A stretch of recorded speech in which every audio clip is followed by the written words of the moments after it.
I'm Judd Myers. I'm Scott Tipton. Welcome to Blastoff.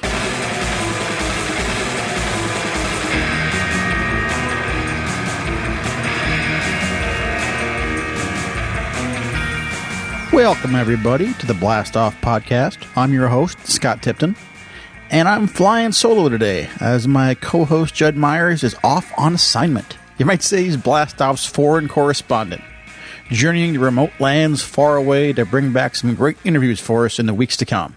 But in the meantime, I'm here for you with some Comics 101, and we'll have some small talk with our own Harley as well. Let's get to it.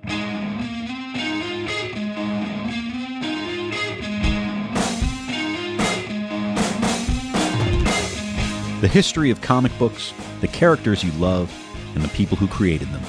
This is Scott Tipton's Comics 101.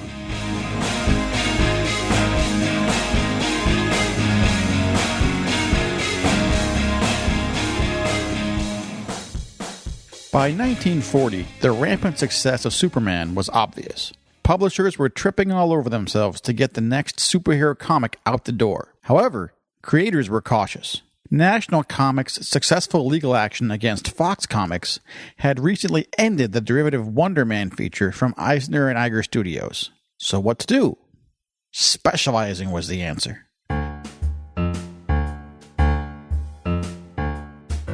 Before long, every superhero was more than, well, just super, and had a distinct and legally defensible niche. Timely Comics introduced the Human Torch and the Submariner, while National's sister company All-American headlined its new series Flash Comics with two of its own, Hawkman and The Flash, the first of the speedster characters in comic books. The Flash has been a remarkably long-running character, if you'll forgive the remark, with only a 5-year gap in publication since 1940, second only to Superman, Batman, and Wonder Woman, who have remained continually on the stands since their inception. The Flash concept is also the best example of one of DC Comics' great creative strengths, a sense of legacy. The tradition and title of the Flash is passed down from generation to generation through the decades. Let's take a look at the men who have carried the lightning. The original Flash's first appearance was in Flash Comics number 1, January 1940, courtesy of writer Gardner Fox and artist Harry Lampert. We meet Jay Garrick, an unknown student at Midwestern University who was getting absolutely nowhere with co-ed Joan Williams because of his lack of skills on the gridiron. After all, she says, a man of your build and brains could be a star. A scrub is just an old washwoman. Ouch. No love for Jay. In the lab, however, research student Jay is a brilliant scientist who's been studying the effects of gases of hard water for 3 years. Working in the lab late one night, Jay decides to relax with a cigarette. This is comics in the 1940s, which were a whole different animal. As he leans back to take a big drag, Jay knocks over the bottles containing the mysterious hard water fumes, and they quickly render him unconscious. After weeks in the hospital, Jay eventually recovers, and the doctors discover that the hard water elements have permanently affected his reflexes. The doctor drops some slightly dubious science on Jay. Science knows that hard water makes a person act much quicker than ordinarily. By an intake of its gases, Jay can walk, talk, run, and think swifter than thought. If you say so, Doc. Jay is now the fastest man alive, and in a burst of self-interest unusual for superhero comics, he uses his newfound abilities to win the state football game and score a date with the scrub-hating Joan. After college, Jay finds himself using his new powers to fight crime. No great motivation or anything, he just feels better about himself using his speed to help humanity. The Golden Age Flash stories in which Jay Garrick uses his speed to fight common criminals and gangsters were written primarily by Gardner Fox. Original Flash artist Harry Lampert departed after the first 2 issues and was replaced by E. Hibbert, whose rough, basic style became the trademark of the series. However, when the superhero trend died out in the late 1940s, most of the heroes went with it, and only Superman, Batman, and Wonder Woman maintained respectable sales. After a healthy 11-year race, the Flash's run came to a sudden stop. When DC editor Julius Schwartz was looking for a new feature for his anthology series Showcase, a revival of The Flash seemed to fit the bill. After all, it had been roughly 5 years since the last Flash comic in 1951, and the general belief at the time was that kids only read comics for about 5 years. so therefore a whole new audience would be ready for more of the fastest man alive. Schwartz turned the Flash revival over to writer-editor Robert Kanigher and artist Carmine Infantino, who had both worked on the first Flash series toward the end of its run. This time, Schwartz instructed them that everything for the new Flash series had to be different. Secret identity, origin, costume, the works. In Showcase number 4, published October 1956, Kanigher and Infantino delivered. The story Mystery of the Human Thunderbolt opens with police scientist Barry Allen chuckling over an old issue of Flash comics. Back at his lab, Barry is standing in front of a cabinet full of chemicals when a bolt of lightning strikes through an open window, drenching him in chemicals. Later, Barry heads off to meet his girlfriend Iris and watches in horror as a bullet slowly makes its way toward her head. He knocks her out of harm's way while fully realizing that the combination of the lightning and the chemicals have granted him unthinkable reflexes and speed. As for the bullet heading for Iris, it was just a stray from a getaway by the Turtle Man, the criminal known as the slowest man alive, and a pretty unremarkable villain. Inspired by the old Flash comics, Barry resolves to carry on the Flash identity and soon devises a costume for himself made from the same material as a Navy life raft, which can be stored inside a ring and swells to full size with the touch of a button. Carmine Infantino's redesign of the Flash costume was truly inspired. Streamlined and slick, the lightning bolts on the costume's forearms, belt, and boots serve as the perfect visual cues for Infantino's illustration of super speed. Flash would streak across a panel, and his blurred crimson figure was followed by highlighted yellow streaks of movement. Infantino's style became the generic model for illustrating speedster characters in comics, and the Flash's costume is one of the few Silver Age designs that has remained unchanged for more than 60 years. Writer John Broome took over when the new Flash got his own magazine in March 1959, The Flash number 105, picking up where the original Flash comics series numbering had left off. Month after month, Broome and Infantino introduced new supervillains, each more outlandish than the last. Flash's Rogues Gallery is one of the best in comics, with villains such as Captain Boomerang, the Trickster, Captain Cold, and Mirror Master. The genius behind the Flash's mob of villains is that they all hang out together. They hold competitions to see who can bust out of jail first, have the best heists, or devise the best death traps for the Flash. They even go to the same tailor, something of a homicidal family. Many of Barry Allen's adventures involve time travel. In fact, one of John Broome's greatest concepts is the cosmic treadmill. Follow along now. If the Flash runs at near light speed, then what happens if he runs in place on a treadmill? Well, time travel, obviously. Pure scientific gibberish, yet perfectly satisfying comic book logic. One of Barry Allen's far future foes is Abracadabra, a miscreant from the 64th century whose technology is so advanced his antics look like magic to all his 21st century types. Not satisfied with merely killing Barry, Kadabra delights in torturing him, often subjecting his body to bizarre transformations such as a living marionette. Transmutation is something of a running theme in The Flash, with Barry Allen being transformed into a mirror, into pure electricity, into a video game character, and the list goes on and on. So much so that it is eventually explained that Barry Allen has complete control over every molecule in his body, thus allowing him to survive all these bodily traumas. The most dreaded of Flash's foes is Eobard Thawne, aka Professor Zoom, the Reverse Flash. Another resident of the far future, he bears a centuries-old family grudge against the Allen bloodline. Thawne discovers one of Barry Allen's Flash costumes and scientifically treats it to extract the residue of Flash's powers, transferring them to whoever wears the costume. Now, just as fast as the Flash, Zoom uses his historical knowledge of Barry Allen's life to torment him, appearing during the happiest moments of his life and trying to snatch the joy away. After numerous tries, Zoom finally succeeds and murders Iris, Barry Allen's wife. Yes, the Flash was a happily married superhero, another of John Broome's innovations.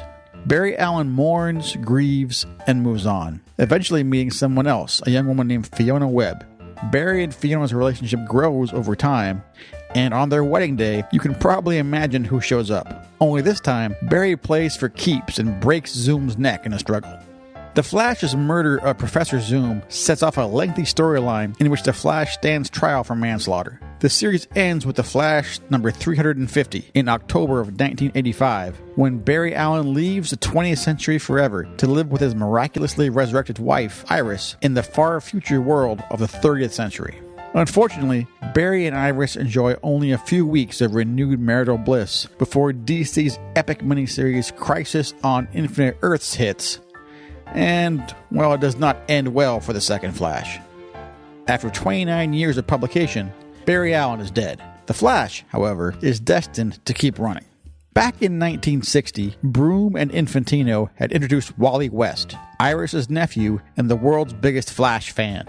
While on a tour of his friend Barry Allen's laboratory, the Flash shows Wally how he got his powers, even rearranging the contents of the chemical cabinet exactly as they were the night the lightning struck. By a blind, sheer, stinking plot device coincidence, another lightning bolt hurtles through the window and strikes the cabinet exactly as it had before, drenching Wally in the same chemical mixture. Wally gains the same super speed powers as Barry, who quickly gives the youngster his own costume and ring and dubs him Kid Flash. Kid Flash is active throughout the next 3 decades, eventually changing from a copy of Barry's red uniform to his own unique and much cooler yellow costume. He appears in the pages of The Flash and alongside other teen sidekicks Robin, Wonder Girl, Aqualad, and Speedy in various Teen Titans series. With the death of Barry Allen in Crisis, Wally gives up his Kid Flash identity and takes on the costume and name of his departed mentor. With the first issue of his own series, The Flash Volume 2 in 1987, Wally struggles to fill Barry's shoes. But the defining period in Wally West's career as The Flash is during Mark Waid's lengthy run as writer. Waid focused the series on the legacy of The Flash. In Waid's mind, Wally was the first teen sidekick to fulfill the promise and actually replace his mentor. Waid slowly added every major speedster character in the DC universe to Wally's supporting cast, including the semi-retired Jay Garrick, Golden Ager Johnny Quick and his daughter Jessie, and Max Mercury, a mysterious speed guru. Max Mercury introduced Wally to the Speed Force, an energy field beyond the speed of light that all speedsters tap into, knowingly or not.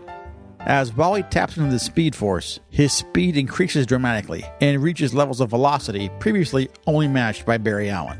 Waid also introduced Impulse, aka Bart Allen, Barry's grandson from the 30th century.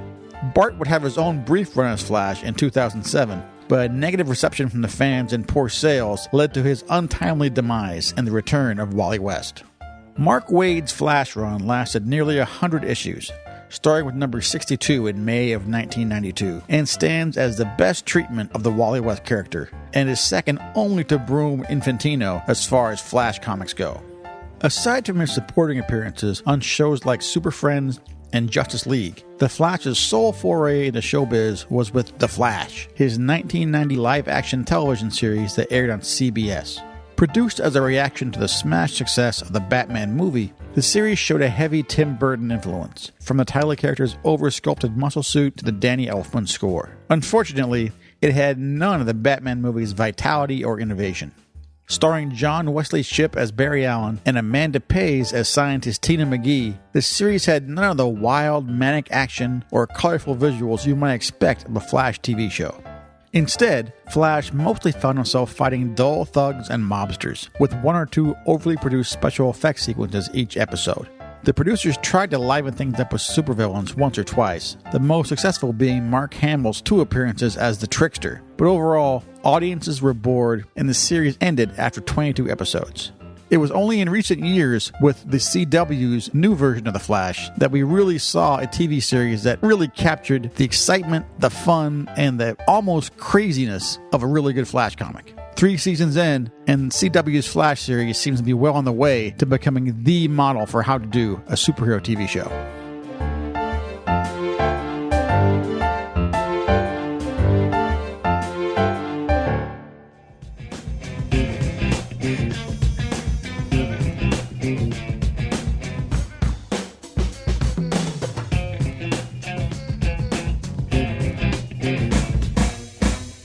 Now it's time to listen to Harley talk some more with our DC superfan, Amelia.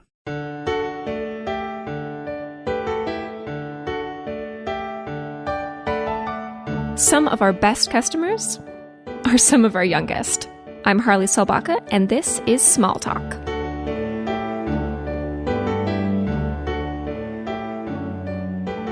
You can have one last question for me. Do you have one more? Just one. Actually, 2 more. 2 more? Okay, 2 more, and that's it. Well, it's about Deadpool. It's about Deadpool? Okay. Yeah, well, how did Deadpool actually, get that strong, fighting with 2 swords? Wait, how did he get what with 2 swords? Strong. Oh, strong. Yeah. Well, Even stronger than, so technically, Deadpool actually remembers his own origin story different ways all the time, kind of like the Joker. So his origin story has been told a few different ways. I know that in the movie, it's that he did a special treatment because he had cancer. And that's how he gets... Which is kind of sickness. Mm-hmm. Which is a sickness, and that's why he gets... that's why he looks so weird, and he gets super strong, and he actually... Deadpool can't die. Like Wolverine. Yeah, so basically, yeah, he's kind of like Wolverine. Yeah, so if Wolverine heals, Deadpool too, if they cut off one of his finger grows back. Yeah. Which is crazy. If they put a sword through Wolverine, he would just heal really fast. Even faster than Iron Man, anyway. Well, Iron Man can't heal. Yeah, but he would have to go to the hospital. He would have to go to the hospital. Okay, last question. How did Scarlet Spider get her webs? Oh my gosh, it's been a really long time since I read a Scarlet Spider comic. Why don't you tell me? Well, it's the same, almost the same as, Spider-Man. Really? How so? In the time when, Superman in the Web Slinger show Deadpool's actually kind of rude, and, then he goes into the time with a goblin, the boy goblin, but in her time that Spider-Man went in, there's actually a girl one, and they had to fight together to defeat it, and, she used her webs. Have you watched any of the Spider-Verse or read any of the Spider-Verse comics where you have all the different spider heroes from all the different universes? No, but I actually know a lot about Scarlet Spider because Daddy taught it me. Yeah, and I think all the spider heroes basically get their powers the same way, right? Well, all the spider superheroes. Mm-hmm. What happens? Well, she just gets her webs I think she makes a bracelet like Peter Parker to get her webs. Yeah, because sometimes in the Spider-Man comics, right, sometimes Peter just has it, and sometimes he makes his own, right? Because he's a genius. He actually got, bitten by a radio spider. Yep. And that's how I think pretty much all the spider heroes get their powers. Would you want to get bit by a radioactive spider? No. No. I just want to make, webs and, make my own costume. Yeah. That would be probably the hardest part about being a superhero, making your own costume. Mm-hmm. Because you would have to sew it, But if somebody shot Superman, it wouldn't go through him and, kill him. That's true, because he's bulletproof. Yeah. Because he's really strong. He is super strong. And hopefully someday you'll get to be a superhero with super strength, right? Actually, no, people can get super strength unless they're an alien. Oh, sorry. I should have known that. What is your favorite superpower? If you could have any superpower. Well, it would be super strength. Super strength. And heat vision and being invisible. And having cosmic powers like Super Surfer. That's a lot of superpowers. What if you could only have 2? Well, my choices would be cyborgs. Cyborgs? What are cyborgs' powers? Well, he can actually sense danger from because he's half human, half robot. Yep. That would be really hard because he did something that was really horrible to his body, so they had to go get him to the wet room. So he was actually half robot and half human. So you'd want to be half robot, half human? No, I wouldn't. So you'd want to have super strength and one more. Let's say I'm a cyborg. And then be able to sense danger. Yeah. That'd be really good if you were a superhero. Like Peter Parker does. So like a spidey sense. Yeah. So you'd want a spidey sense and super strength. Yeah. Those are really good powers. Thank you so much, Amelia, for coming on my show. I appreciate you so much. Do you have anything else that you want to say before we go? Well, if I was Ultron, I would be a good guy.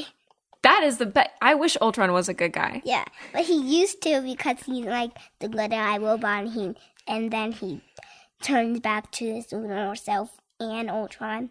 That's true. Because he's actually a shapeshifter robot. Well, let's hope that someday Ultron decides to be a really good shapeshifter robot. Not like fighting the Avengers. No more fighting the Avengers. Hopefully he joins them. Yeah, like Vision had to help, like, fight Ultron. Because he's like, in the show, he said, now it's time for the Ultron Revolution. That's what it's the name of the show. Well, again, I'm hoping that he decides to change his ways. Yeah, and not, like, destroy the Avengers. Nope. Become a good guy. Yeah. Because he's always trying to defeat the Avengers and, like, kill them. But he doesn't kill them. He always fails. Yeah, I like that. I like that he always fails. Well, yeah, so he doesn't kill people. He doesn't kill people. Thank you so much, Amelia. You're welcome. And thanks so much for all of your superhero knowledge. Thank you guys for listening today as we tap into this beautiful, young, fresh mind and help us remember what it was like when we first started reading comic books.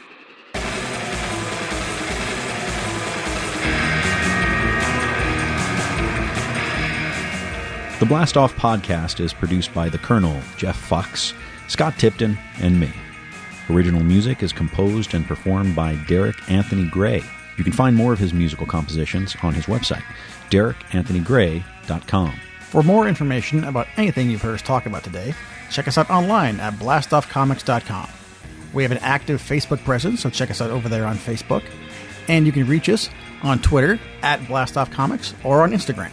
Or you can come by our retail location in North Hollywood in the heart of the Arts District, 5118 Lankershim Boulevard in North Hollywood, just 2 blocks south of Magnolia. See you soon.